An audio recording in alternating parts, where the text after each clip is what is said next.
Hey, baseball fans, I'm Buster Olney, and on the latest Baseball Tonight podcast, a big and shocking strike for slugger Edwin Encarnacion, and we have a major landscape shift in the Hall of Fame voting. Hey, what's up? Thanks for checking out the podcast. Brett Oss was in for Ryan today. It went off the rails a little bit, but we had a good time, man. Is Eli the most overrated quarterback in the NFL?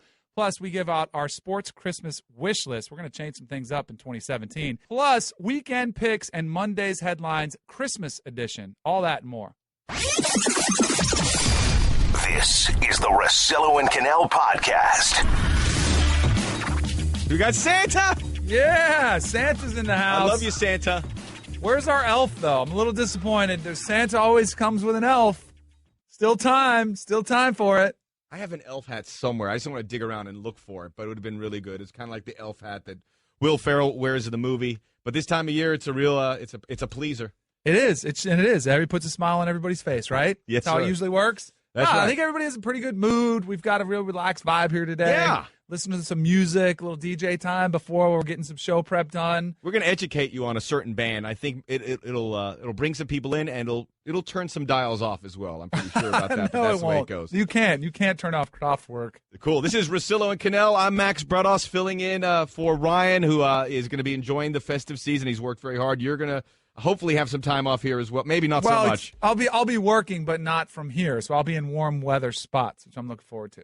Yeah, because we got bowl season going on. We got bowl games on right now. We got the Bahamas Bowl. Yeah, Did you I'm a circle little jealous Eastern I Michigan? didn't get to call that one. Yeah, Just Old saw- Dominion. Just saw Steve Levy. He's got a nice little base tan These working. guys, Mac Brown's wearing his Tommy Bahama shirt. Like, they're just casual. I just saw Adnan on SportsCenter in a T-shirt. It's that time of year, though. You can get away with a lot. this Adnan time of year. pushing his cinephile shirt. Yep. Last couple times, I saw him on Mike and Mike yesterday. He had the cinephile shirt on, so he's going full Well, that was in. the black one. Today's the white one. He's working course. the different colors on there just to make sure people know. Good for him, though. Good for him for doing Hey, do I go ahead and read this, or is that for the end? I don't know. It's up to them. Whatever they wanted. So, whatever Rudy, they do I tell us read to this? Do I read this? No, Okay. at the end, I think. All right, at the end. Just want to show you what I'm wearing for our viewers on ESPN News. I like to wear bands. I've had, Marshall Tucker, Iron Maiden, Because you are a music file. I'll go any direction with music. This is, let me stand up. Kraftwerk, and you see the website on display. There you go. And in case you didn't know it, how did you describe it? 5 or 4? Four now 50-year-old German men playing keyboards with, they're like the forefathers of electronica. So all the music that you've heard that's Yeah, Coldplay has a lot of Coldplay sampled elements. them. A lot of rap, hip-hop.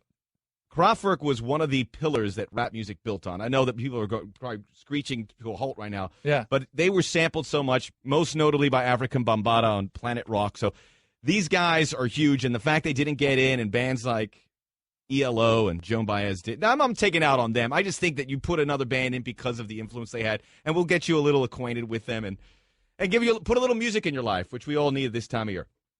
But more so NFL. More so NFL. Yeah, because the New York Giants played last night, right? At the Thursday night games, I enjoyed that one a little more than most. Getting better. It was a bit of a train wreck part to it, but I enjoyed it. I thought the football was good. They've been getting better. I am a little bit disappointed because I thought the Giants were a Super Bowl contender, and they still might be, right? It was one bad game. But what frustrates me is Eli Manning, right? He is probably, if not but probably one of the more overrated quarterbacks of our generation. You take away those 2 Super Bowls, and that's what hangs over him. Oh, but it's a gift. Like that's what we. But that's how we do it. That's how we judge athletes. It's how many rings do you have, which is a little bit frustrating because that shouldn't tell the whole story. The story for me with Eli Manning is a great passer down the field, but man, does he turn the ball over like he did last night, 3 interceptions.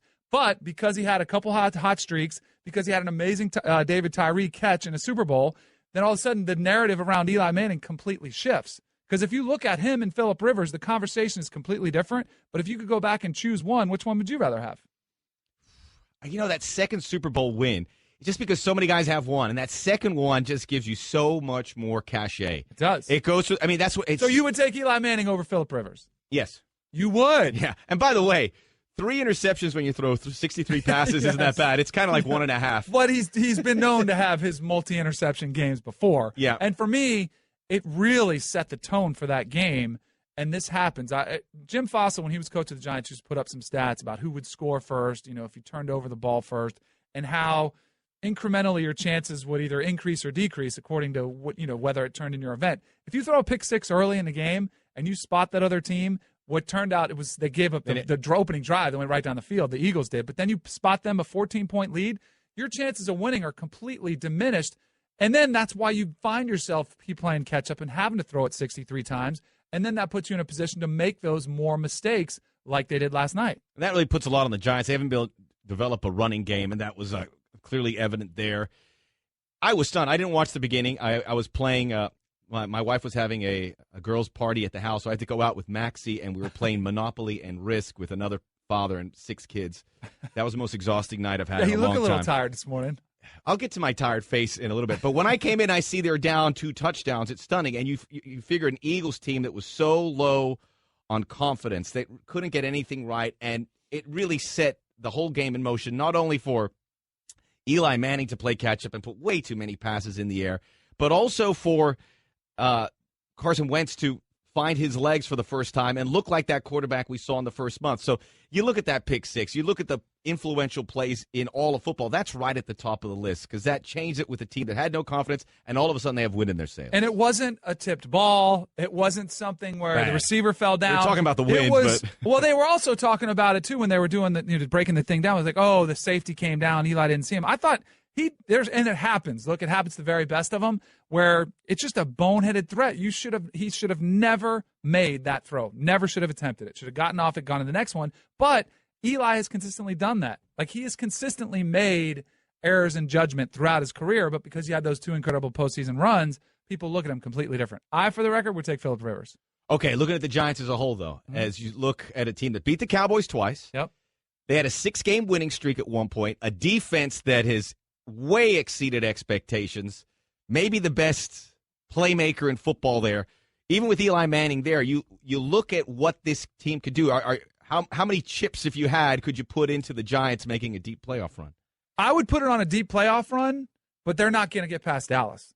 Because you know how hard it is to beat a team not only twice, which they've done, but 3 times in 1 year. But they're in their head, especially with the 2 kids at the offense. You can say whatever you want about being in their head. There is no chance they beat the Dallas Cowboys a 3rd time this season. Because I think Dallas is that much better, too.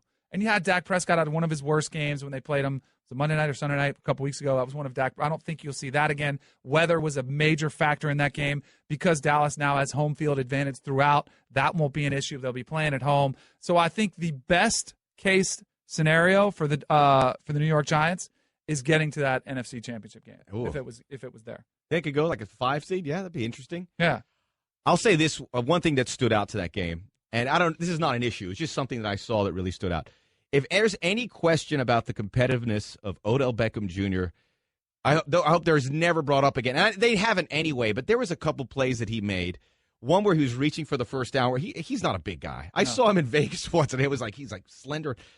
And he reached over to get that first down, and he was going above and beyond to make some plays. And then at the end, the resignation of not being able to win it. That was an eye opener for me. Well, I've never questioned his. And I don't think people are there, but I just but I think his biggest problem is his competitive desire gets the best of him. He's not able to control it and contain it, because that's what you want to see is guys that care that much. You just have to bottle it up and use it and direct it at the right things. Like, you can't be using it to go after Josh Norman, or you can't be using it to go after the net, the kicking net on the sideline, and it becomes a distraction. But you want that type of enthusiasm and that type of competitive nature.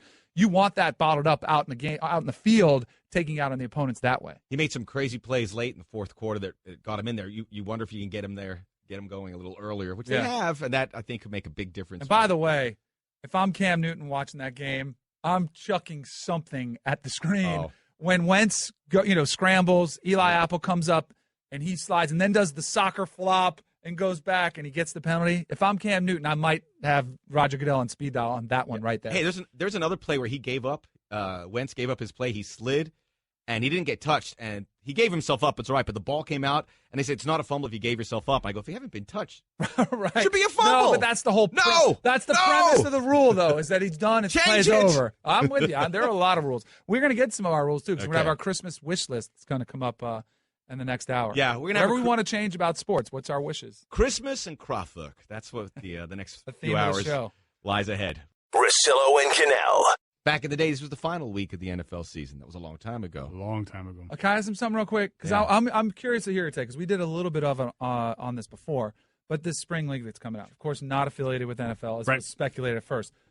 Will any of these leagues ever succeed? Because I don't think they will either. Nope. Why? You have to have the back end of the NFL. There's just why doesn't the NFL do one then? Well, I know that they've talked about it, and there's a lot of hoops you've got to jump through. It's a very big cost to owners. When we were doing NFL Europe, it was over $1 million per owner that had to put in money to make NFL Europe work. Certainly, if you did one in the States, it wouldn't be that kind of number to the owners. I've talked to the NFL about doing a developmental league and put it in the state of Florida. Just do the whole thing in the state of Florida. And you could have a bus league and save a lot of money and a lot of costs. But you still got to find a training facility where you're going to put everybody.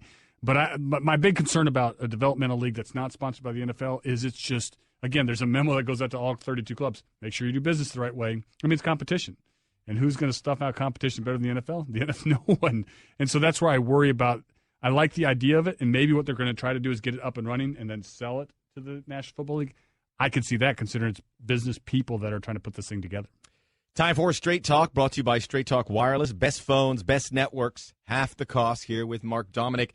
I just want to piggyback here because when we talked about the developmental league and you mentioned NFL Europe, is there a demand for player participation in places like Europe, in places like Australia, or wherever it might be where the NFL could look for talent that they could develop? And I know there's going to be a huge price tag, but talent they could develop that could eventually play in the NFL? Yeah, non-American? I think there is. And I think that's one thing that the clubs still have, or we're behind, like baseball, you think about baseball. But I don't know why, and I don't think there's any club in the National Football League that has a scout that just works Canada. Like, hey, you work Canada. And you go to all the games, and you scout it just like another league. And you go to the high schools or the colleges too. But we don't do that. You go, and so I think that the league, as much as the league's trying to move games to London and maybe move to China or wherever, to Germany, whatever they want to do, I think clubs are the ones that are really behind in terms of really trying to find more pieces of talent. The problem is organized football is so sparse outside of the United States that the development is going to be so big for these players that's where you see the lag and the difficulty of saying, okay, this guy projects to this. How long will it take, and do you have long enough to develop that player to do that? That's why I like the idea of a full-time scout in Canada, because at least the rules and the mindset are somewhat similar, so you could find a player there. But there is that. I totally believe that there are players we are missing out on. There's no way there isn't. I mean, there's some tough rugby dudes out there. Hey, can I throw Haiti out there? You look at all the Haitian-American players. No doubt about it. Jason Pierre-Paul, you can go down Jonathan the Caribbean, Vilma, anywhere down the Caribbean, and you can see some big boys running around that you sit there and say, I would think that's got to – I mean, I was part of Kansas City when I first came to the National Football League, and the Nigerian Nightmare was down there, and Christian Okoye. Mm-hmm. And he was a beast of a man. And so, I 100% agree that there's certainly players in the Caribbean, Haiti, that area as well. If both these quarterbacks I'm going to give to you were available, which one would you rather sign? Eli Manning or Phillip Rivers? That's tough. Is it? I would probably take Eli Manning. You would? Yeah. Oh, why? Because he's won twice. I'm curious. You're on Kanell Island again. So you're going with Super Bowls theory. I'm going with playoff theory too. Okay. So there's a lot of playoff. There's a lot of success. I know that he's had two passes that have basically been the difference between the Patriots being unbelievable and the Giants winning 2 championships. But I put it in that body of work. I love Phillip Rivers. I think Phillip can take a team to so far, and then it has a hard time getting over the top. And I don't know why that is. Where Eli Manning, I feel like, can get that team to go over the top a little bit better. And, I know that last night's game, it was hard to watch. I mean, that was quintessential Eli. Like, you get those every 3 or 4 games. Yeah, that's right? Quintessential Eli. Right. You see that game where you're like, why are you pushing the ball there? Or the miss to Odell that could have possibly won the game right before the last play. So you see that, and I think I can stomach that because I think he's going to still make the plays. And I go back and say the Giants just haven't been – look, I like Jerry Reese, so I'll be gentle. But you got to run the football. And it's something that's just been obvious for the last couple of years, and yet the focus on that from the front office to me hasn't been as strong as it probably should have. And I think that's coming to haunt the Giants down the stretch. What if I threw Ben Roethlisberger in there? Ben, 2 seconds. All right, good. Ben at the top, Eli a little bit ahead of Phillip. Is that the picking order? Yeah, it's like Ben, Eli, Phillip. Yeah, there's a gap. Eli and Phillip are close. There's a gap there. I mean, Ben to me is Yeah. amazing. I mean, just a complete stud as a football player, and I think probably a locker room guy that everybody wants to be around all the time. I'm always amazed how he can come back from injuries too, which obviously makes the coaching a lot easier when you know he's going to be there. Big game, not really a big game for the Cowboys coming up. they could look for history, but they have a playoff spot. They have home field advantage throughout the NFC locked up as well. So a lot of attention has been drawn to the two rookies who have been there from the jump. Yeah. How do you manage these last two games for those two guys? Differently. Personally, I manage them differently. Number one, Ezekiel Elliott. I know how important he is to the football team. He's got a chance to catch Eric Dickerson's rookie rush record. I let him go for that. I just think that that's a mark for the Cowboys, the organization. You only do it once. Yeah, you get one shot at that, and he's about 300 yards away, which he could do. So I think I'm definitely letting Ezekiel Elliott play and see if he can get that record as well as we're trying to win. Dak Prescott, I'm more looking to play Tony Romo somewhere. And my personal opinion is you don't tell Dak Prescott you're going to pull him. I think you go to Tony Romo. If it was me talking to Jason Garrett, say, hey, Coach, I'd like to see him play. And it's not because I want to trade Tony Romo. This has nothing to do with it. It's out of respect to Tony. Like, he's handled this as good as he can. So I'd have Jason Garrett, Coach Garrett, go to Tony and say, we'd like to play the second half of this game on Monday night. Do you want to play? Number one, do you want to play? And I'd leave it in his decision. Do you feel healthy enough? Do you want to get out there? Do you want to throw the ball around? I'll keep the offensive line in there. I'll keep a couple of the skill guys. I'll keep Des Bryant in there. I may not let Jason Witten be out there with you because I'm a little bit selfish on Jason Witten as a GM. But do you want to play? And if he says yes, then I don't even tell Dak Prescott still. And then at Dak Prescott in the third quarter when it starts, whatever, you tap on the shoulder, hey, we're going to sit you now. We're going to let Tony play. You're good. And that way he doesn't have to think about it. Dak doesn't have to worry about it. What do you think Romo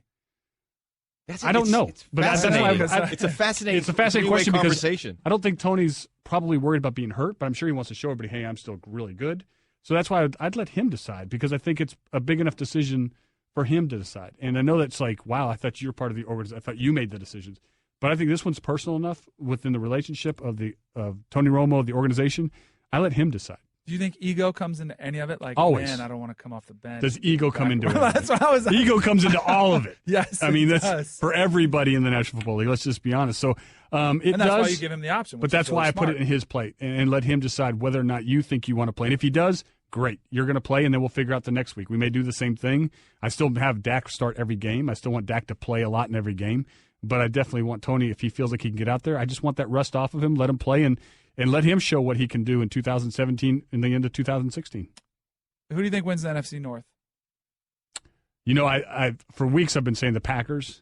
I'm still going to go with the Packers. I don't know if Dallas, again, you could still run Ezekiel Elliott. He might get 150, 170, still 2 touchdowns. Prescott might score enough points and still beat Detroit on Monday night, even though, quote, unquote, they don't need it. I've been strong on the Packers once that defense started to finally play. Rodgers has been fine all year, in my personal opinion. It's been the defense, and the defense is playing. I'm still going to go with Packers. I think they're going to win both games. They're going to be in the postseason. You weren't bothered by Rodgers' personal life? You didn't think those were issues? I can't believe we had those conversations. People were very worried about his selfishness as a human being and how he did all these things. That drove me nuts. Yeah. With regards to the Packers, we mentioned Aaron Rodgers and how they've turned it on. He's put up great numbers, but do we give him too much credit for the ignition switch being hit? And he should get a lot of it, but do we, obviously Ty Montgomery, do we give him too much credit, or that's something we should spread out a little bit more? We should talk more about it. You could spread it out a little bit. I mean, it's been nice to have Jordy Nelson back to full strength, and Cobb has been playing good, but the Ty Montgomery's been a good signing for them. But to me, everything clicks around that offense with Aaron Rodgers. He's just a special player, whether you like him or don't like him. He's a good teammate, not whatever. The guy wins, and right now he's on fire again. And this happened to me back in 2010. We were rolling. Tampa Bay was. We went to 10-6. They got hot, and they beat us in the tiebreaker 10-6. And they went all the way to the Super Bowl and won it. And we got knocked out of the playoffs because of it. I just feel like it feels like that same Packers mentality rolling again. You know where Aaron Rodgers makes a difference is when you're having that losing streak and you have him in there saying we're going to win out. It keeps that anchor there to have a quarterback you don't have to worry about. Because you can win with Aaron Rodgers. Yep. Thanks for joining us, man. Have a great Mark great Dominic weekend. here in the studio. Russillo and Kanell, the podcast. We're here. We're going to get into the Christmas spirit. I mean, we really are going to get into the Christmas spirit because we're joined by two very special Christmas makers, I guess you call them. Yeah, Charlie. Santa and his elf are in here helping us. Santa Claus and a very large elf. Yep. We'll talk to about what we want for Christmas, sports related in the year ahead. Hey, by the way, follow you on Twitter at Danny Kanell, Bredos ESPN. What's your Instagram account? We got to ramp that up so we can show you the visual element. I'm all about continuity, so it's at the Danny same. Kanell. I'm Bredos. All right, there you go. I'm so late to it, but I'm starting to Instagram. Yeah, are you? I hear the numbers are going later down too, and then for a while I was just doing family photos. I'm like, just do everything. Just do it work-related, because on Twitter I have my opinions, many of which you don't care about. But then I can make it fun with a video. You are all over. Like Snapchat, Instagram. Snapchat, I'm way behind. You're all over Snapchat. No, I do like one Snapchat every 2 days. Yeah, I don't know. You were into the music ones. You were walking around with music and you were bopping your head a little bit. On Instagram, I get a new music artist, and I'll put the name on it, and I'll film a tree, and then I'll see, maybe you like that song. Maybe I can help the artist. So we have Santa Tom and Elf Charlie in here, and they are very official with their outfits. But what I'm noticing has become it's become a thing, and it's been a thing for, I'd say, about a decade. But I'm wondering if it's run its course. Is the ugly Christmas sweater, like that whole movement, is it past its prime? Would you go on? I did it last year. Like I did it last year. If the show asked me to do it this year, I would do it if they asked me to do it. But I'd kind of be like, do we still want to do this? Yes. Like, has it run its course? Michael and Jamel, I think they did a nice presentation of it when they have their sweaters, and I like that. But I've seen it on a lot of shows, and I wonder. That's my point. I've seen it on every show, I should say. It's kind of like the Harlem Shake when you see Herm Edwards doing it on SportsCenter, like, okay, it's time to move on. Or the Mannequin Challenge, and you see whatever show you want to choose is doing it next. You have to know, when Jerry Jones is doing it on his private jet and they're shaking as they're trying to do it, that's the time it is to move on. Like, I'm wondering what that moment will be with the ugly Christmas sweaters. I don't know. Because I think there's this. It might have been Trey Wingo on NFL Live. NFL Live. That could have been it. He's got his khakis on, and he's got Teddy and Stink on there as well. I think there's this one-upmanship factor which can get dangerous. And I saw the coach at Oakland was great. I like that one. Like I haven't seen the protruding stuffed animal yet. But what's going to come up after that? There's going to be a guy, how do I top that? How do I top that? That's a good point. With the Christmas sweater. It's all fun until somebody gets hurt. But I think the key, and you can't see it on TV, is to get a real Christmas sweater that smells like mothballs, that is extremely uncomfortable, and you've got to live it. Right, Santa? Yeah. Santa? Absolutely, yes. That's not the best Santa voice I've ever heard. Absolutely. Oh, that was a Santa voice. This is my voice. Whoa! Can I get a ho, ho, ho? Santa sounded like... That's one of the best Santas ever. Oh, my goodness. Who knew we were sitting on this gem right here? Whoa. I don't know what you're talking about, Danny. I am Santa. He sounds like the world's most interesting man, Santa. I don't always drink beer. Which is great. Yes. So since we have Santa here, shout out to our producer, Michael Scalise. This is a good idea. I like this one. The Christmas wish list. Before we get to that, let me remind you, Russillo and Kanell reminding you that you can listen to all 3 hours of the show on your phone or your ESPN app. Listen to the podcast later, too. It'll be worth it. So I actually wrote out my Christmas list so I can just hand it to Santa when we're done with this. But we wanted to come up with some Christmas wishes that we would have, okay? Sports related or not, whatever you want to get off your chest, whatever you want to get to Santa, and hope that you see your wishes come true in 2017. Dreams can. By the way, I love how Elf Charlie doesn't even take a seat. He just stands there, he's subservient. No, he's not allowed to sit. Santa, it's like you're running a sweatshop. Come on, bud. Come on. They can rest on the 26th. Fair enough. All right, my first Christmas wish, the SEC chant banned from all stadiums. You can root for your team. You can root for, if you're a Bama fan, root for your team. It's not much to ask. Just let's stop with that SEC Other chant. conferences can still do theirs. Nobody else does it. It's kind of lame. Nobody else is that lame. Well, they all cheer for their team. in basketball, if they get two teams in the Final that's Four. Weak. And any conference chant should be banned. There we go. Root for your team. I think you got a good. That's fair. Yes, right. Charlie, write that down. It's a small thing. Do you have one? Yeah, this one I think is. I'm just dotting my I's and crossing my T's here. After the United States lost their first 2 World Cup qualifiers, they have some big qualifiers coming in 2017.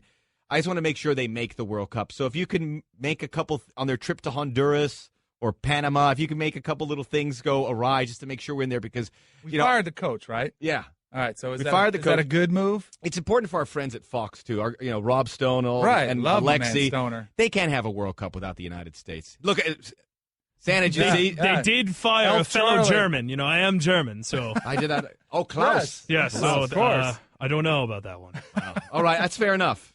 But I'll be watching if I see a couple games go weird, and I'll know who's looking after. Noted. I have another wish. I would love to move Russillo and Kanell to the Miami studio at the Clevelander. These are great. It shouldn't be that hard, right? I mean, they already have everything set up. We just make a quick change right after Le Batard is done. Just boom, we go in there. Bubba, you'd be down, right? Cerruti? I'm in. You'd be good? Cerruti loves it up here. All right, shouldn't be that. That's not true. Oh, Cerruti, you hesitant? You don't want to go to South No, I Beach? do want to. I'd go to South Beach in a heartbeat. Okay, cool. So we have all our support. Now we just need Santa to get some work Santa, done. before you answer that, can I piggyback that and the late Saturday Sports Center? Can we also do it down there as well? We need me to and just the, me and the have coach. A South Beach Only if you base. stop the dancing. Whoa! Whoa! It's off. Deal's off. What else You know you the got? dancing work. Okay. Can I be a Friday regular on Russillo and Kanell? Because clearly there's a spike when I appear on this thing. They need Danny and Ryan do a great show, but sometimes they need a Sean Connery impression or a Kraftwerk mention.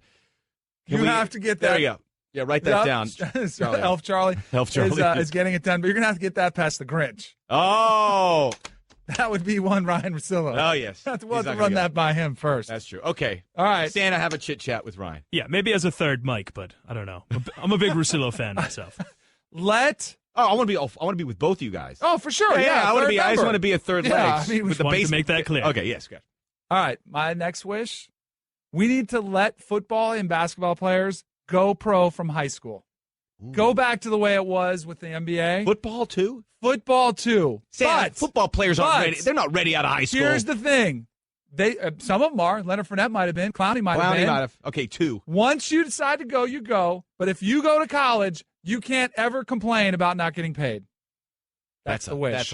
You can't agree to that, Santa. That's loaded. That's like a slippery slope. Let 'em go. That's a gift for three Let 'em Christmases. go. No, if they want to be professionals, go be professionals. That's like getting a Why car should for we Christmas. You prevent don't get any them- more presents for 2 more Why years. should we prevent them from making a living playing a sport? So go ahead. Let them try to make a living playing a sport. If they don't like it, they can go to college. What do you got? Okay, mine are so much worse than yours. What? You clearly More prepared soccer? for this. No. More soccer? Edwin Encarnacion just signed with the Indians. Yeah. I'm an Indians $60 fan. million deal? I thought it was a pretty Like, it is a good steal. Good steal. He's up there. Look, they're talking. I had to suffer through that Game 7. I had to go to a function in Chicago the day of the parade for the Cubs. I missed my flight because I couldn't get out of the city because of the parade. I tried to get on the train. It was too crowded. So it was complete torture. And I had to hear that awful Cubs song, which you do not sing because if it gets in my craw, it's over. So if we could just make it whole again and if we could win the World Series, I like the little present of Edwin. I think that's very important. If we could just seal the deal and stay injury-free. Don't you think Cleveland's have it pretty good this year? I was pretty good to Cleveland this year. I'm not. This is. Oh, no. May you die a painful death, Bubba. I'm not from Cleveland. I'm an Indians fan. That's the problem. I'm from Miami. Okay. We lost to the Marlins in a World Series. This has been torture. My grandmother pokes fun at me because of that. She mentions Rob Nen shut you down in '97. So if you come on, Charlie. Oh, this is not going to happen. It's not going to happen. He's I have nodding. one more list. I have one more request. This is a big one, though. Okay. An 8-team college football playoff. Santa, Just you want make that? it happen. It's You gonna want that, happen Santa? anyway. Yeah, Santa. I don't know. Why? Why not? I don't know. I really have to stew on that one. Wait a There's minute. a lot of things to weigh there. Not really. Wait, Just add 4 more. Wouldn't Let's it be go. great if the NCAA says we want to have an 8-team playoff, but Santa beat us to it? That would be great. Because it's going to That's a good happen point. before long. Okay. All right. All right, Santa, I think your meter's running. All right, yeah, I'll work on this one, guys. I'm pretty busy. Well, thank you very much. And Charlie, Elf Charlie, see what you can do. He's a giant elf. Show. Giant elf. The Russillo and Kanell podcast. I'm not going to bring it up anymore, but I found out that Kraftwerk's Tour de France has been sampled 68 songs, including Bounce by Timbaland, which was Dr. Dre, Justin Timberlake, and Missy Elliott. Egypt by Egyptian Lover. That was the one that I had thought of. Lady Killer by MIA, the Diplo mix. Diplo. I'm getting all these Oh, artists. man. Are you all right with butchering your it. Diplo. I'm All right, well, that's it. Burgundy. You had something you wanted to ask. Kraftwerk it's is just done. Coming off, my man Reese Waters, I was on his podcast, and he actually asked me a question, and I thought it was a pretty good question. You guys can chime in on this if you want, because I'm sitting here as we're in studio. We're watching the Bahamas Bowl, which is playing out right now between Old Dominion and Eastern Michigan. I actually picked an upset in this one, Eastern Michigan to win, so that's why I'm watching it closely. If you could pick any bowl to play in, which bowl would you choose? And for me, the Bahamas Bowl was number 1 because I think you go to a bowl game, yeah, it's great to play in it, but if it's not the playoffs, I'd want to be in the Bahamas at this time of year, right? You Yeah. get the beach activities, you get to hang out, you got Popeye's chicken, like you got all these good reasons to go. Great conch fritters and chowder. Yes. I say, it's good because I think a lot of people would say the Orange Bowl or the Rose Bowl, all those obligations you're to keep it. It seems a little more free-spirited where you go, hey, guys, we have to do this and this. Go sit on the beach. There's traffic. My first, and that's what Reese was surprised. Like, you wouldn't want to play in the playoff? I'm like, we'll put him in the Bahamas, I'd play. So, shoot. There goes another touchdown for Old Dominion. That play never works except in the Bahamas Bowl. Halfback pass. ODU goes up ahead. ODU over EMU. And you know what the funny thing is? These two teams, and I've been to Boise. It's a beautiful place. I love skiing. But these two teams are probably a flick away from going to the famous Potato Idaho Bowl as opposed to this. And you saw last night, it was perilous conditions. Oh, yes, it was. Boise, though, is actually like a smaller Denver. Yeah. It's a fun city. It's a great city. Great activities. But yeah, for your bowl kids, game, for your bowl game, you No. want to be in the beach. No. You've had enough winter. Winter just started. You've had enough. Should we pick some football games? Real quick, Jason Todd Schleit tweeting, I won a breakdance contest in I can't read. Won a breakdance contest in 84. The soundtrack, you guessed it, Tour de France. Wait, is Jason Todd Schleit, is he one of the members of Kraftwerk? Doesn't matter. He's It sounds like it. Okay. Do I do? All right, let's do the picks. All right, Russillo and Kanell's weekend preview is brought to you by Geico. 15 minutes could save you 15% or more on car insurance. Visit us at geico.com or call 1-800-947-AUTO. Let's make some picks. Back to pass off the shotgun. Throws the interception. Russillo and Kanell's Pick 6. Miami plus 4.5 at Buffalo. I don't know about you, Max, but I liked what I saw out of Matt Moore. I am taking the Miami Dolphins to go up north into a place that they don't have a lot of success. They're going to go up into Buffalo, and they're not only going to cover, they're going to win the game. Wow. I'm putting $50 on that one. Not a lot of my $1,250 arcade dollars that I have, but I'm going to go $50 on the Miami Dolphins in this one. I really did like Matt Moore. I thought he looked good. I thought he kept everything in. I'm going to go with the Dolphins as well, and I think they're going to win this. They've been a pretty good road team. They haven't played the hardest road schedule, but that's the chips they've been drawn or been given, and they're taking advantage of it. I'm putting $300 on the Dolphins to win. I think the defense is going to come up big. Jay, I think, is going to get his numbers up. Get him back, ramping up, and by the end of the weekend, the Dolphins are a playoff team. Nice. Minnesota plus 7 at Green Bay. This number, I think, is people, smart people, begging you, people with those big casinos, I think they're begging you to take Minnesota. Yeah. I'm taking Green Bay. It's at home. Minnesota laid an absolute egg last week. They looked unenthused. I think Adrian Peterson's not playing now. Minnesota, to me, looks like a defense that is frustrated from having a great first half of the season. Now they're not. Plus, you've got Aaron Rodgers guaranteed the win out.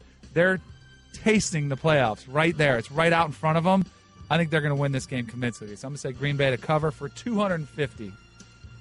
I'm one of those suckers who are going to go with a 7 points. All right. You're going to take it. I think they had That's a lot of candy. I had a horrible performance against the Colts, but you look up at that. Even in defeat, they were competitive against good teams, the Cowboys, the Lions. And I think that defense is going to give a good performance in a rivalry game. I think there's a lot to be said about rising up here and playing a bit of a spoiler, and they could be a huge spoiler here for the Packers, a team that they do not like at all. They don't like the Lions either, but, hey, they can control what they do right now. I say I'll take those points. Green Bay wins in a close one, though. All right, cool. Atlanta minus 3 at Carolina. This is one of the trickiest ones for me to pick. Real quick, I put $100 on that. Sorry. All right, $100. Keep track. We got to. This one I think is the hardest game to pick in the weekend. Atlanta, I really like. Russillo loves them. I like them. Carolina, for me, is a team that they're almost better off when they're kind of just playing loose. I think Carolina's going to play well in this game. I think Cam Newton is going to have a big day. I still think Atlanta wins, but I think it's going to be an extremely close game. I'm going to take Carolina as the home dog, though, for $50. Not much on it. Oof. I'm going to go with $250 for Carolina to win. Similar to what I said with the Vikings. You're not even saying cover. I'm saying cover. You're saying to win. To win. I think they're flat out. Yes. All right, I'm trying only to 3 points. That's true. But I'm still taking it. But I'm taking Carolina. I like the Falcons a lot too. I think Carolina has shown enough the last 2 weeks in victory, showing some signs of the team we saw last year. I think you all want to end your season well, but I think there's even more incentive for Carolina because I think when they have the pieces that when they play well, they could be a Super Bowl contender next season. Now's the time to show it. Again, 250 on the Panthers. Indianapolis plus 3.5 at Oakland. I like the Raiders. I like them to cover. Indianapolis had a strong showing last week, but Derek Carr and company, I feel this team is going to shake some things up in the postseason. I don't know if they could go to New England. I'd love to see a Raiders-Patriots AFC Championship game. With a lot of snow at Gillette? Yeah. Seems like we've seen that before. I'm going to put $250 on the Raiders to cover. All right. I like a real close game here. I think the Colts have shown those signs of life here, but I like – who did I pick here? I have the Raiders to win. It's going to be close, but not close enough for the Colts. I figure they probably win by 6 or 7. Okay. I think the Raiders, they've been so good on the road. They've proven what they could do here. They've been a little shaky in some performances at home, but lately they've been able to pull through. And I think another week for Derek Carr's hand to heal up that pinky. I think they've hit that bad patch. Raiders win. Lock it down, $200. Baltimore plus 5.5 at Pittsburgh. All right. The Steelers are a team that have been rapidly rising in our ESPN power rankings. They've been rapidly rising in our top 5, bottom 3. Baltimore's got that defense, but I'm just not buying in. 5.5 is a big number in this type of game. Rivalry game. But I like the Steelers. I think they're going to start to showcase some of this offense. They're continually getting better. I'm going to take the Steelers in this one for 150. We're supposed to use all our money, right? Yes. Okay, I see where we're headed. I like the Steelers. I think the Ravens are running out of steam here. They've had a great season, but I think they're playing above and beyond what their talent level is. Nothing from the running game, not really much in receivers. Joe Flacco, I think, has been underserved with his the toys at his fingertips. Defense has been great, but a lot of guys having career years. I don't know if they're going to be able to keep that up. So I like the Steelers to win pretty comfortably here. I'm putting $200 on them. Denver plus 3.5 at Kansas City. Another tough game to call here. You've got a divisional rivalry game, playoff implications. Kansas City just gave away one of the worst games I've ever seen. That was an absolute egg. That was awful. Coachman was beside himself. That was his team. I had to walk him off the ledge. But I am banking on the Chiefs and my guy Alex Smith to bounce back in a big way. I think Denver's offense has enough. I think their defense is not as strong as last year. Kansas City is going to win by a touchdown, so they will cover. $500 on the Chiefs at home in this game. I like the Chiefs to win, but at 3.5 points, You're going tight. It's going to be close. It's going to be close. I'm not crazy about this one. As you can tell, if you were tabulating my money, I have $150 left. So $150 on the Broncos. They're going to lose by 3. It's going to be a close game. I think it's the last a late gas. Field goal? It's the last gas for Denver, and they're going to give it all, and they're going to fall short. And you know what that means, based on what we did. Dolphins are going to the postseason. Because the Broncos lost. It all comes full circle. And there you have it. Nice. Take those to the bank. I did pretty well the last time. I came out $200 ahead. Nice. And I was making those picks for you at the time. Nice. So technically it's my money. A real good solid here. Russillo and Kanell. What are the headlines going to look like Monday? Carolina, many problems. Kansas City, not. Whence it rains, it pours. Just Winston, baby. A new system of Belichick's and balances. We'll tell you today. Monday's headlines today with Russillo and Kanell. Now, did you get the memo about the Christmas theme? Yeah, but I initially blew right through that. I cannot. This newspaper writer, the headline writers love to do themes around the holidays. Yeah, and I got mostly. I have one that I went against the grain, and I can't tell you the pressure I'm feeling right now because I saw a card that you had, and it looked like it came off a printer or something. I mean, it was so much information on it. I went above and beyond. I actually have extra headlines if we want them. Like if there's a demand for extra headlines, we've got them. All right, you ready? Yes, I am ready. The Houston Ledger will read. I don't know Houston's newspaper. Chronicle. Houston Chronicle. The Houston Chronicle. Houston Ledger was like a wrestler back in the day. Will read. Houston has a quarterback. Tapping myself out here. Houston has a quarterback. Tom Savage shines as the Texans beat Cincinnati. Oh, jeez. Bubba, how we doing? Not off to a good start. Not off to a good start. Okay, I'm gonna do I'm gonna do a bad one then. To What are you saying? Charlotte Observer. Cam Newton, the Grinch that stole a playoff spot. Not going to the postseason themselves. Carolina, after putting coal in the Redskins' stocking, do the same for the Falcons. I like it. A little lengthy, but it was I good. just did the headline and then a follow-up sentence. All right. The Miami Herald will read. Oh, Tannenbaum, Finns are in. You know who their general manager is? Oh yeah. Mike Tannenbaum. Matt Moore. That was better. That was better, right? Matt Moore will shine again. Finns get the win, and the necessary happenings go on so they get their playoff spot. You know what I reminded? Remember Lewis Oliver when the Dolphins beat the Bills up there? We're going to ride those Bills all the way back to Miami. Yeah. I wanted to do something like that, but it wasn't very Christmassy. All right. All right, this one's not Christmassy. I just thought it was being cute. New York Daily News. Brady runs through Jets quarterback stable. Call him petty. If the shoe fits, time to hack it up. What? That's a headline? That might have been the worst one ever. That was a short story. What just happened? It's a Did big you write headline. an article? It's Call Mr. him Paper's petty. column. If the shoe fits, time to hack it up. No, we get it. It's really long. What's not that long? That's a book. All right, try to keep it simple like this one. All right. What's Cleveland's newspaper, anybody? Cleveland Plain Dealer. Cleveland Plain Dealer. And 15. Browns no. stay defeated, lose again to the Chargers. All right, I'm going to go to the NBA. San Francisco Chronicle. It's the most wonderful time of the year. Steph is a shooting. Draymond's a booting. Durant's in the clear. I can't even follow these. Hold on, one more time, though, because I wasn't paying attention. That suggests that Golden State beat the Cavs. Oh, all right, but what was it again? Give it to It's me the one more most time. wonderful time of the year. Steph is a shooting. Draymond's a booting. Durant's in the clear. If you sing it, my God. I guess so. I don't think I'm going to be back any other Friday, I think. All right, since you went that way, I have one for you. An extra bonus one.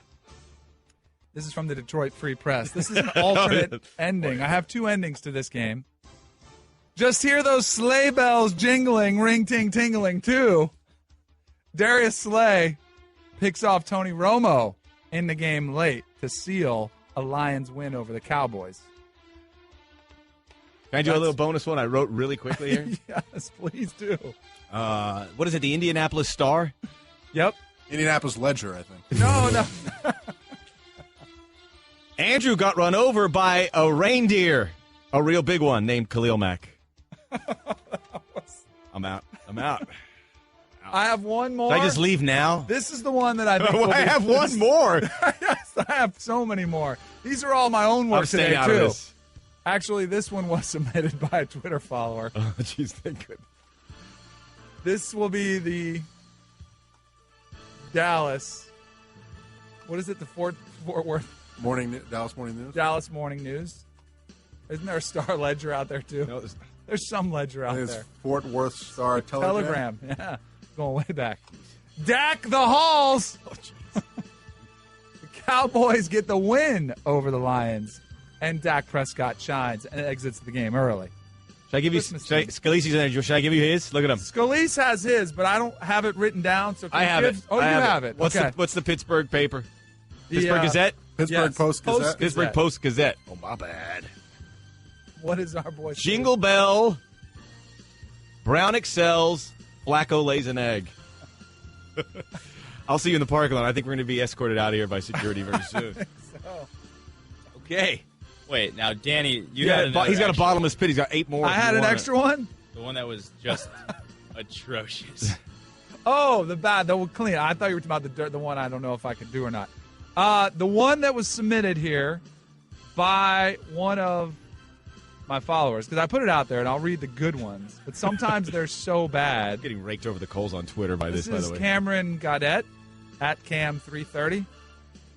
It's beginning to look a lot like playoffs. Oh, brother. Packers edge 1 win closer to the playoffs. That was as bad as all of yours. What? That is nowhere near. Mine were much better than that. And by the way, the Tom Brady one, if it wasn't Christmas, would be an award winner. It would be, probably. And if you sang the Golden State Warriors one, it's really good. Since it's Christmas, we'll give you the award anyway. I'm going to try Johnny Mathis style. It's the most time of the year. Steph is a shooting and Draymond's a booting. Durant's in the clear. Who can't be in the Christmas spirit after that? I mean, what more do you need? But it's better if you sing it, no? Yes. No, it definitely is. It doesn't tell you who won, but you get the idea. If you give a hearty ho, ho, ho. Okay. Another Russillo and Kanell podcast is in the books. Don't forget, if you miss any of this show, you can listen to all 3 hours of Russillo and Kanell on demand. And you can subscribe to the best of podcasts by clicking the Listen tab in the ESPN app.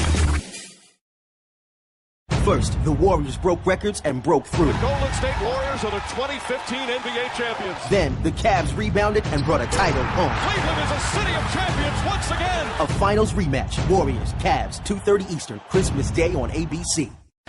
College football lives here. 1 win from a perfect season. MAC champion Western Michigan sets their sights on Wisconsin. Wow! Can they knock off the Badgers and one of the nation's fiercest defenses? Throw downfield. Oh, and it's picked off. Stepped in front of the receiver. Intercepted. The Goodyear Cotton Bowl Classic. Coverage begins Monday, January 2nd at 1 Eastern on ESPN and on ESPN Radio. Number 1 Alabama faces 4th-ranked Washington, followed by number 2 Clemson versus 3rd-ranked Ohio State. The College Football Playoff, New Year's Eve at 2 Eastern on ESPN and on ESPN Radio.